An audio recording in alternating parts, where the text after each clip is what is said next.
Assalamualaikum warahmatullahi wabarakatuh. Apa kabar teman-teman di rumah? Semoga Allah selalu memberikan kita kesehatan. Amin. Bertemu kembali bersama Pak Holil di pembelajaran matematika hari Kamis tanggal 11 Februari 2021. Mari kita mulai pembelajaran hari ini dengan membaca doa. 1, 2, 3. Bismillahirrahmanirrahim. Allahumma inni as'aluka ilman nafi'a wa rizqan tayyiba wa amalan mutaqabbala. Artinya, ya Allah, sungguh aku memohon kepadamu ilmu yang bermanfaat, rizki yang baik, dan amal yang diterima. Kesepakatan belajar bersama Pak Holil. Yuk kita terapkan adab menuntut ilmu.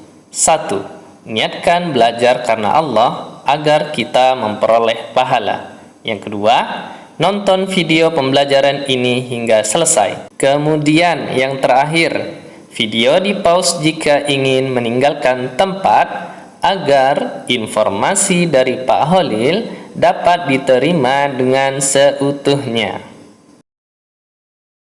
Judul kegiatan bersama Pak Holil hari ini adalah susu sehat dan bergizi. Teringat pada suatu kisah tentang seorang gadis penjual susu. Gadis penjual susu di zaman Amirul Mukminin Umar bin Khattab. Pada suatu malam, Amirul Mukminin Umar bin Khattab radhiyallahu anhu berjalan menyusuri jalan-jalan dan lorong-lorong kota Madinah. Beliau, Amirul Mukminin Umar bin Khattab, mengamati masyarakatnya. Apakah ada yang membutuhkan bantuan? Ketika lelah mulai terasa, beliau menyandarkan punggungnya pada dinding sebuah rumah kecil untuk beristirahat. Tiba-tiba terdengar suara seorang wanita tua dari balik rumah yang tengah berbicara dengan anak gadisnya mengenai susu kambing yang akan mereka jual esok hari. Nak, campur saja susu itu dengan air, perintah sang ibu kepada anaknya. Tidak boleh, Bu. Amirul Mukminin melarang kita mencampur susu dengan air. Gadis tersebut menolak permintaan ibundanya dengan lembut. Tetapi banyak penjual yang berbuat curang seperti itu, Nak. Toh Amirul Mukminin tidak melihat apa yang kita perbuat, kilah sang ibu. Bu, meskipun Amirul Mukminin tidak melihat kita, tetapi Rob Amirul Mukminin pasti memperhatikan kita. Akankah kita taat kepada Amirul Mukminin hanya di depannya, lalu membangkang tatkala sendirian? Jawab sang anak dengan mantap. Mendengar ucapan sang gadis tadi, Amirul Mukminin sangat gembira hingga berderailah air matanya. Beliau sangat kagum dengan keimanan dan amanahnya. Hikmah yang dapat kita contoh dari kisah gadis penjual susu adalah jujur, termasuk saat mengerjakan penugasan. Harapannya bisa dikerjakan dengan jujur, bukan dikerjakan oleh orang lain. Bapak Ibu guru memang tidak tahu, tetapi Allah Subhanahu wa Ta'ala Maha Melihat atau Al-Basir.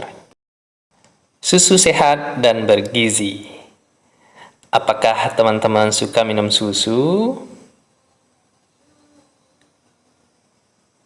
Susu memiliki banyak kandungan gizi, di antaranya kalsium yang baik untuk kesehatan tulang.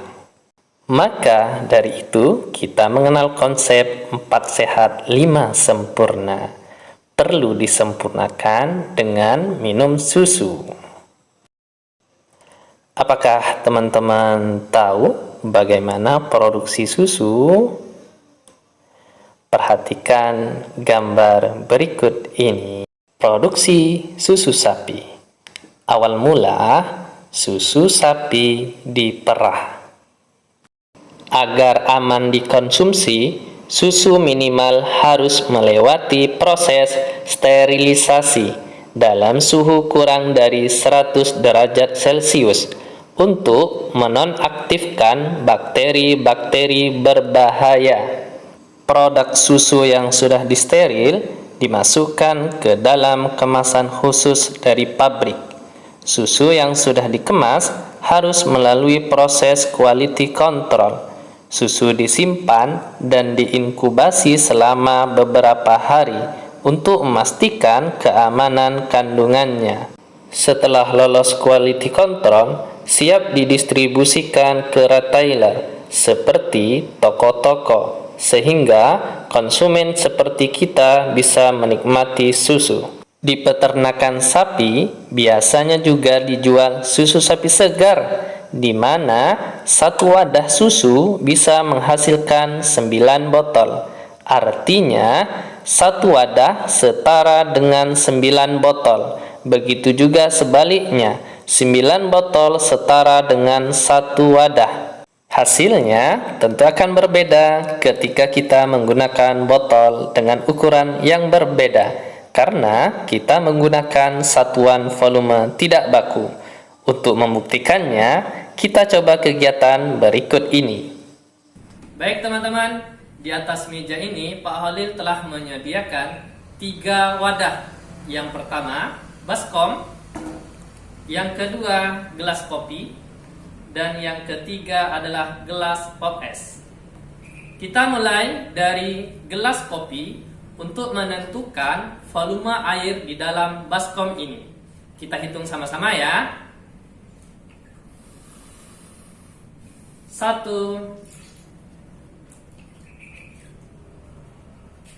2,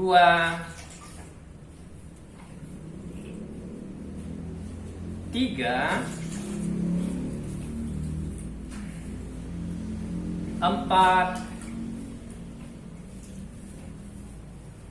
5,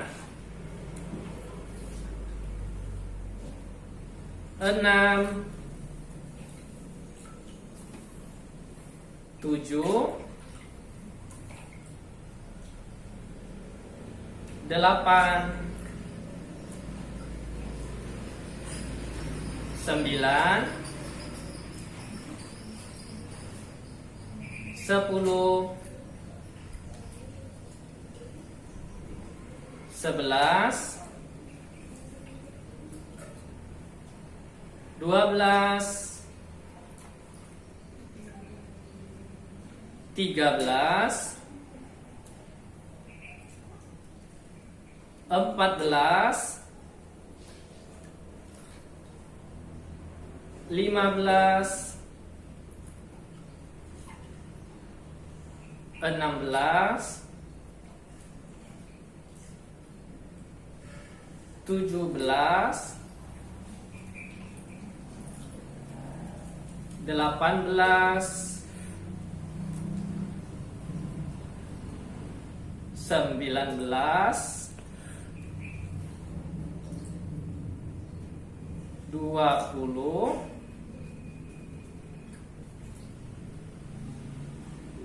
21,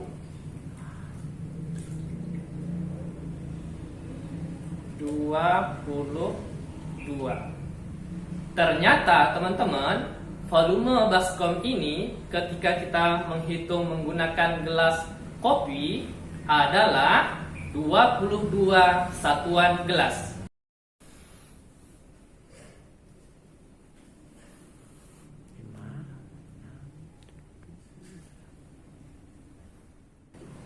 Kemudian kita menggunakan gelas pop es.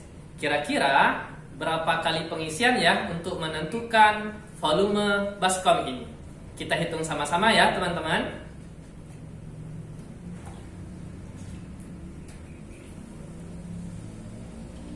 Satu,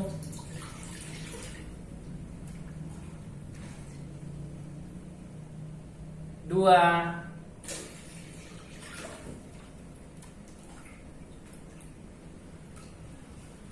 tiga,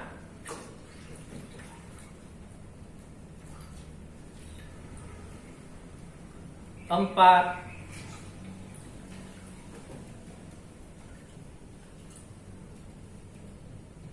lima,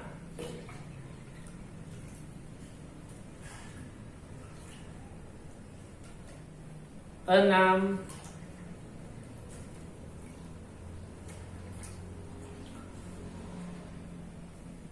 tujuh,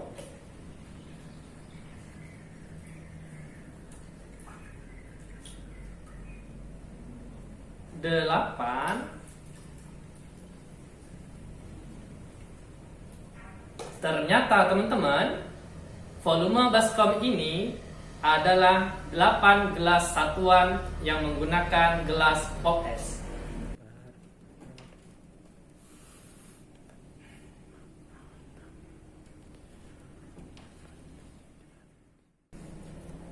Dari dua percobaan tersebut tampak perbedaan ya teman-teman. Pada bagian jumlah pengisian menggunakan gelas kopi adalah 22 gelas satuan dan menggunakan gelas pop es adalah 8 gelas satuan. Jadi, gelas kopi dan gelas pop es merupakan alat ukur volume tidak baku. Agar teman-teman di rumah juga bisa mempraktikkan apa yang Pak Holil lakukan pada video ini, silakan teman-teman kerjakan Home Farm Project aktivitas ke-11 menggunakan alat dan bahan yang telah disediakan. Demikian pembelajaran hari ini bersama Pak Holil terkait volume satuan tidak baku. Wassalamualaikum warahmatullahi wabarakatuh.